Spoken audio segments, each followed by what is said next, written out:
Welcome to the Autistic Delicatessen. Let me tell you something. Let me tell you something. The food is great. The food makes community. The food makes community. What you eat and what you drink is your story. Welcome to the Autistic Delicatessen. We are your hosts, Onikagi and Larnell. So Larnell, today we'll be looking into the Palestinian route of food. Are you looking forward to that? Yeah, Oni, I think it's going to be very nice because it's something that you really just don't hear much about in terms of the Palestinian side and really the culture that wraps around the food and hearing the interesting dishes. I agree. I have looked into Middle Eastern food in the past. I'm aware of like Indian food and some Iranian food, but you don't really hear much of Palestinian food, and it would be nice to look into, which we will discuss more with our guests soon. Yeah, definitely. And you'll actually hear some interesting dishes. So please just stay tuned to that. Today's guest is Laila El-Haddad, a Palestinian public speaker, author, journalist, and social activist. Laila frequently gives lectures all about food and intersectional politics in Gaza, her journey as a Palestinian mother and journalist, and contemporary Islam. She is also co-author of The Gaza Kitchen, a Palestinian culinary journey, which provides many recipes from the distinct Gaza region. She also provides photos of food on Instagram, in which the Gaza food springs to life. Laila, welcome to the Autistic Delicatessen. It's great having you here. Thank you. It's great to be here. Could you explain your social activism? What do you do? Sure.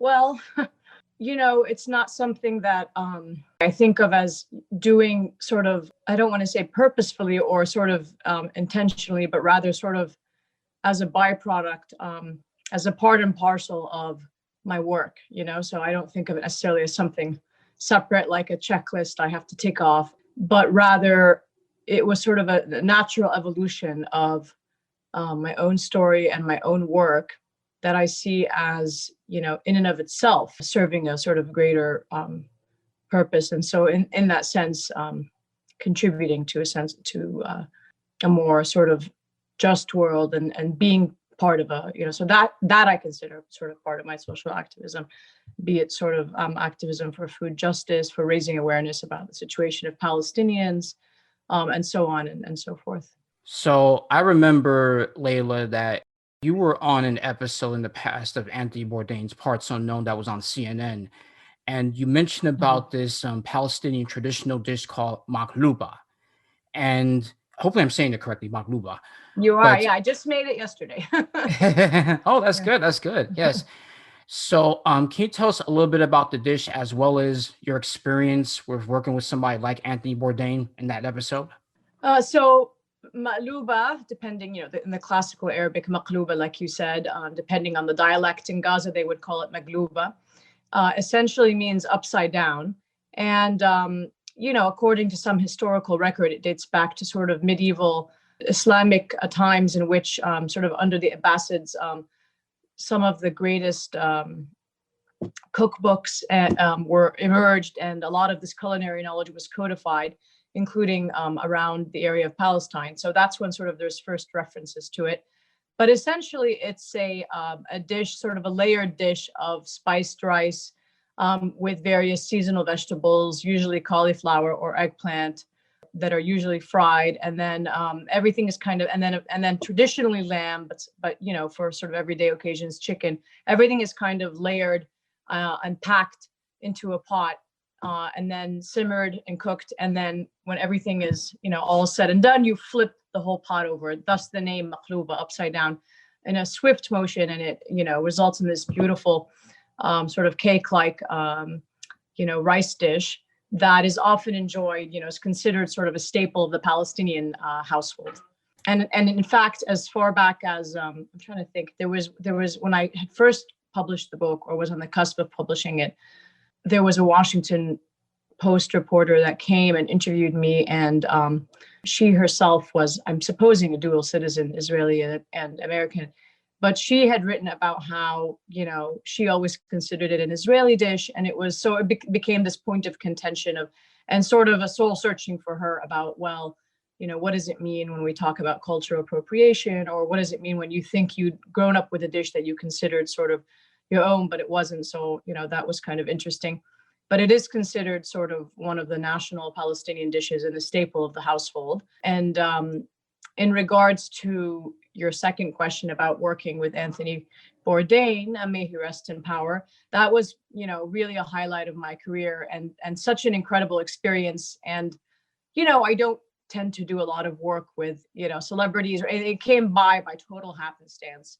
I mean, I enjoy that kind of work. I worked in, television a little bit and radio and whatever, but it came by total happenstance. There was pretty much nobody at that point that had very little written about Palestinian cuisine, and almost nothing about the cuisine of Gaza. And so I think when they had this idea to travel there, my name kept popping up. And so they got in touch with me, but it took a long time for the details, for everything the logistics to get coordinated, because of the sheer difficulty of traveling to Gaza. And so when we finally did make it over there and we met there separately, I didn't really know what to expect. I was like, is he going to be sort of an arrogant prick? Is he going to be like, but my fears were all allayed when I first met him, and he had told me how he was completely aghast at what he had seen by way of, in Israel, by way of their apartheid-like policies against Palestinians and the settlements and so forth. And he was just sort of scratching his head as to why more Americans were not aware of this.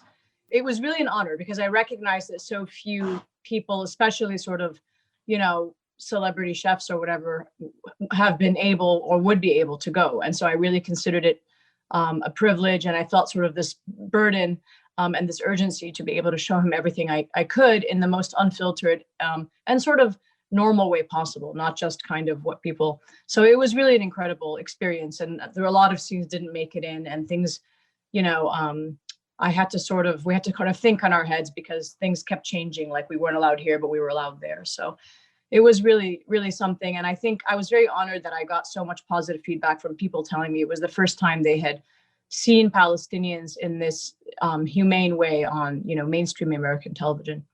That's awesome to hear.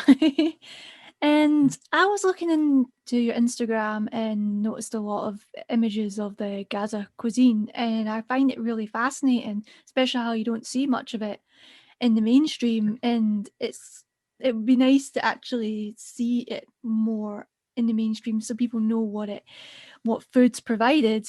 And you've also co-written a book called The Gaza Kitchen. Could you explain more on that, and also explain maybe some of the recipes you've posted online?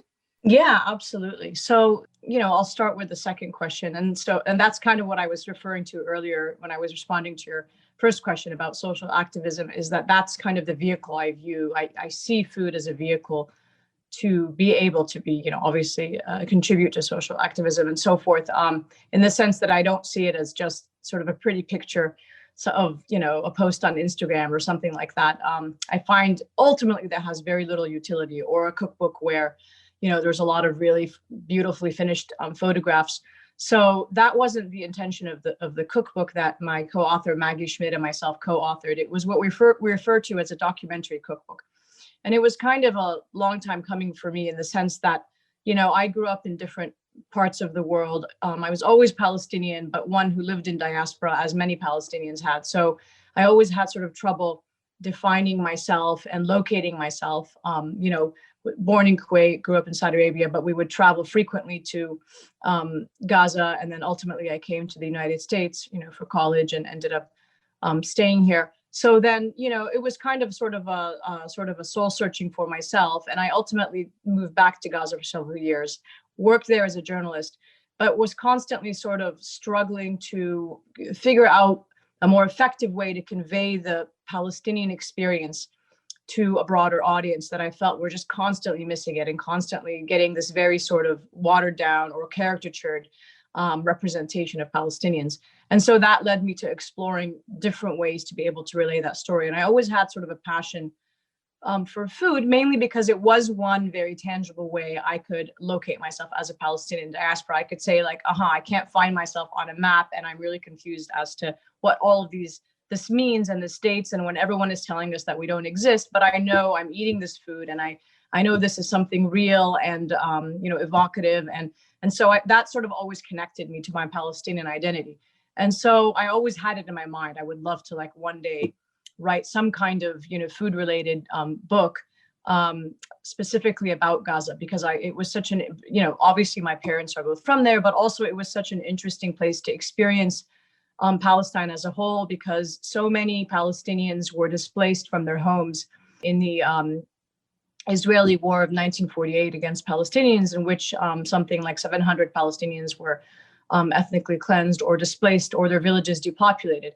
And many of those ended up seeking refuge in what would then become known as the Gaza Strip. And they poured in from sort of neighboring villages and cities, and the borders were drawn around them. And so 70 or 80% of the population of Gaza are actually not from Gaza, but from other towns and villages in Palestine.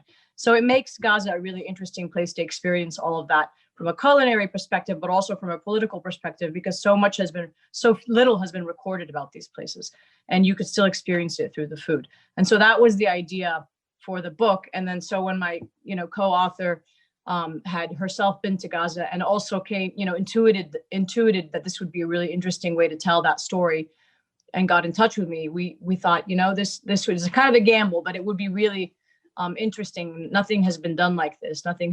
And so we did it, and it got a lot of people scratching their heads initially. It's actually, we're coming out with the 3rd edition, but because of COVID, it's been delayed. So I think maybe June 1st, it'll be coming out.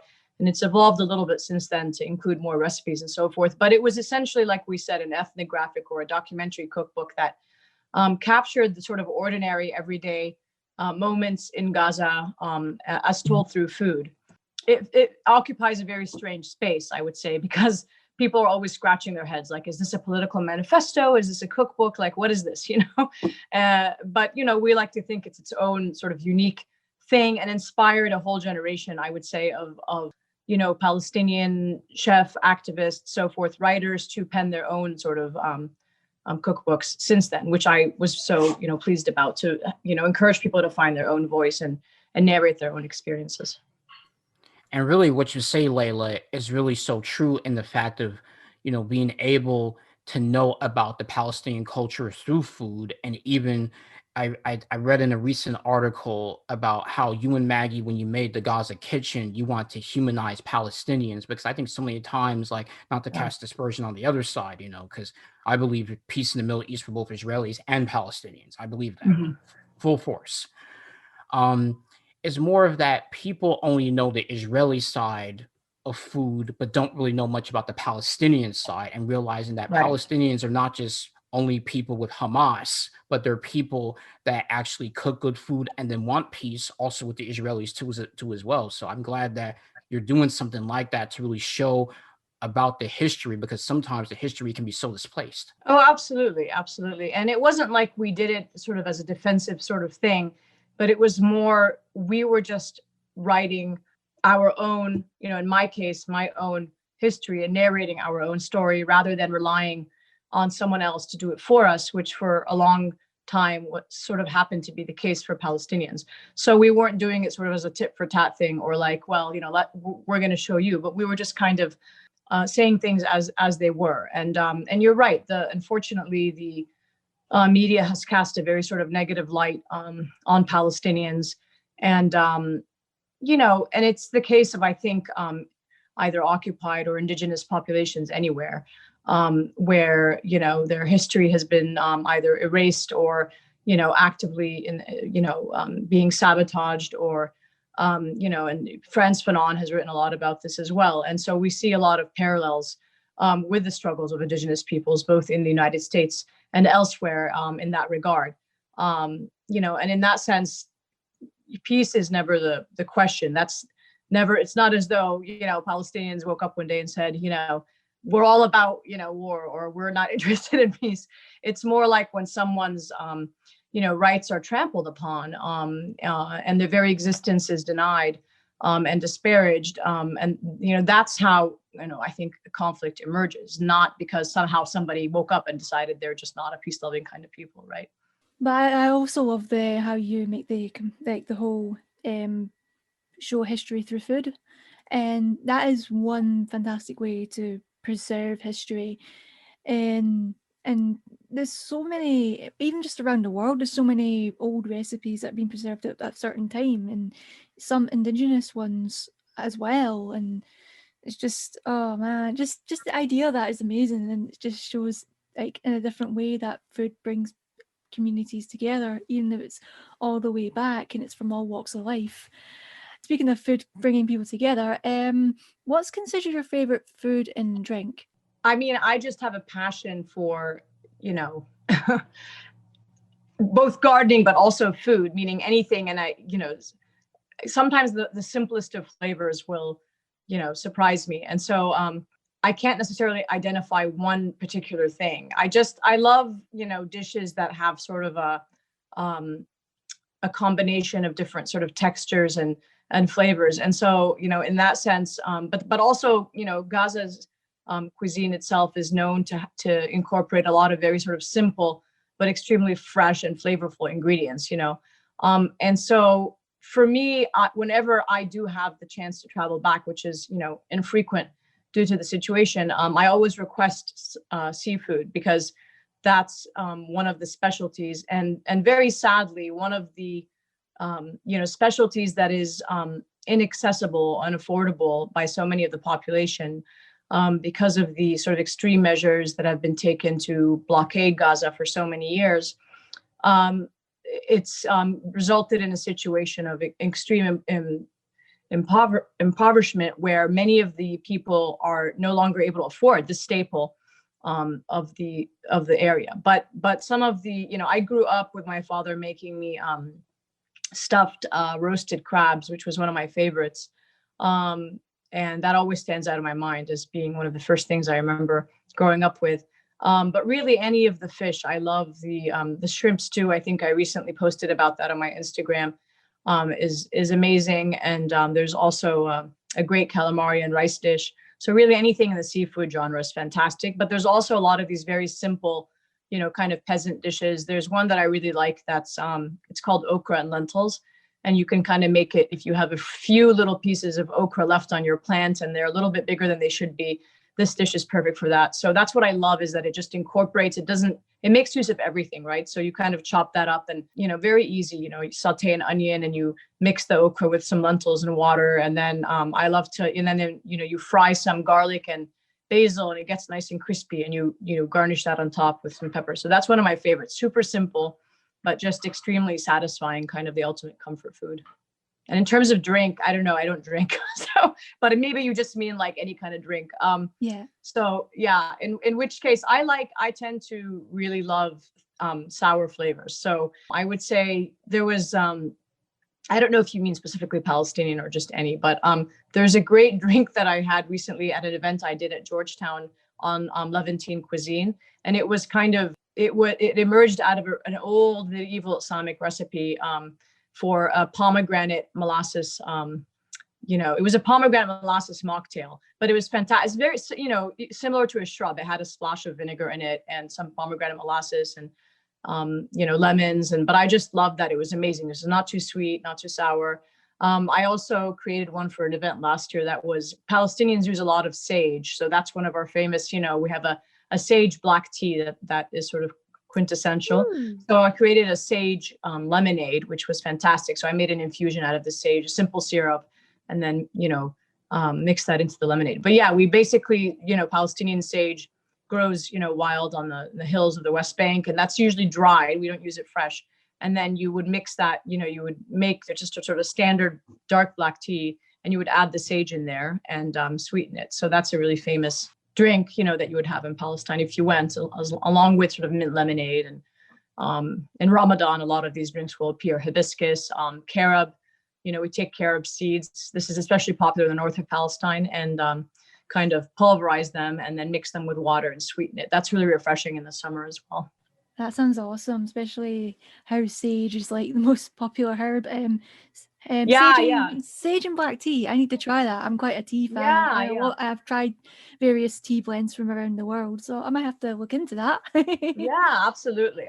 Yeah, it's great. I know we don't use it ever as an herb. That's the strange thing, but always with the tea. Actually, it dates back interestingly, sort of to biblical times, where it's the word for sage in Arabic is maramiya or Maryamiya. So it's named after Maryam in Arabic, which is Mary.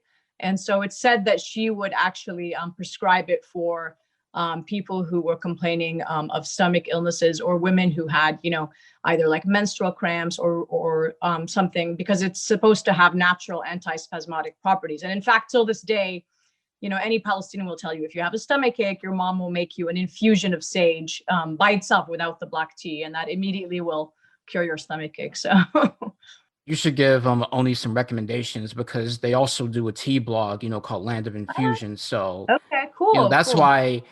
why Oni is such a tea enthusiast. So that's what they're yeah. So they have their own tea blog. So yeah. Very cool. Very cool. Yeah, definitely. So as a last question, Laila, I just want to ask, like, in terms of you doing this cookbook, and then you were talking about how you and Maggie are doing a third.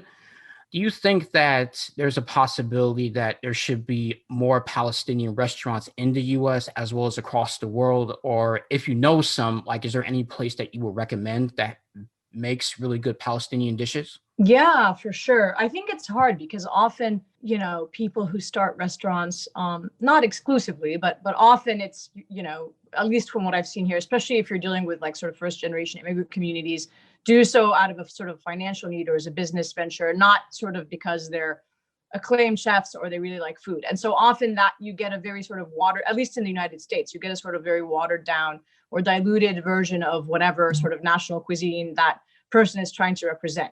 And so I can tell you, at least where I live in Maryland, like the, sort of kebab joints are a dime a dozen, but you never really know like what sort of cuisine you're eating. And to the untrained eye, it may all seem the same. And so I'm always like frustrated because that's why I love it when I go to a city where I actually get a distinct, regional cuisine, which I'm a big fan of, sort of the regional variations. And this applies equally, like if you think like, okay, Italian places, you're rarely going to get sort of very specific regional. Maybe it's just not as profitable. I don't know. But and it's hard because just because you write a cookbook, it doesn't mean you may. I mean, I always think about, it would be great to do, but it's so much work to commit to a full-time restaurant. So I do more of like, sometimes I'm invited to do pop-ups or things like that, which I enjoy. But in New York, if anyone is, listening or traveling there, you have a couple of really great Palestinian. You have Tanourin, which is an older but well-established Palestinian restaurant, and the owner herself came out with a cookbook based on recipes from the restaurant. And there's one more, it's just escaping me right now. But there's a couple of great, especially in Brooklyn, where there's a big Palestinian community.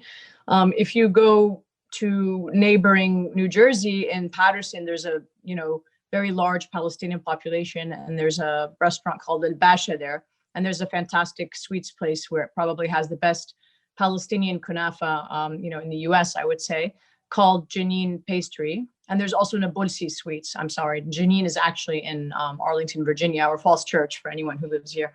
But I have trouble. I couldn't be able to tell you. There's a couple of places also in Washington. There's one in Washington, D.C. called Mama's Kitchen and Mama Aisha, I'm sorry. And then one more in Falls Church called, God, the name is escaping me. But, I'm just more picky. I have like a higher standard. So for me, if I'm eating somewhere like as a Palestinian, I want it to be home cooked food or regional food, and that it's very hard to find that, I think, and I get it, they're trying to appeal to the masses, so they're going to serve what they think people want, like a lot of sort of rice dishes, chicken dishes, things like that. I'm very like veggie forward, so I really like to celebrate those sort of peasant dishes that incorporate a lot of vegetables and grains and things like that, and a lot of the, like I said, the regional cuisine. But you can find them, but you're right, it's not as common. You'll probably more likely to see like a Lebanese place or something, or sort of generic, Middle Eastern place, than you will a Palestinian restaurant. There's the issue with mainstream takeaways or takeaway culture. They have like so many versions, like Indians and stuff like that, or Chinese or whatever, and it's not always authentic. It's always like exactly your bog standard stuff. It's not like yes. I can't remember the right word now, but basically it's not the authentic style unless you find a more expensive place and stuff. That's exactly right. Yeah. But I'm glad they exist, but it's a shame that it's a lot harder to find authentic food rather than just a quick buck of your standard rice Yeah. noodles or whatever. Right. Sometimes they'll appear as like specials, if you go to a Yeah. place, you might have to ask for it specifically, and then they might make it. So I know that's the case often. Yeah. Before we close up, where could we find you on social media? I'm probably not as active as I should be, but I exist. It's at Gaza Mom, GAZAMOM. So I'm on Twitter and on Facebook as Laila El-Haddad, and on Instagram as well at Gaza Mom. That's awesome. So yeah, Laila, thank you very much for participating in the Autistic Delicatessen. It was great having you here discussing all Palestinian food, Gaza food, and all that. Thank you for having me.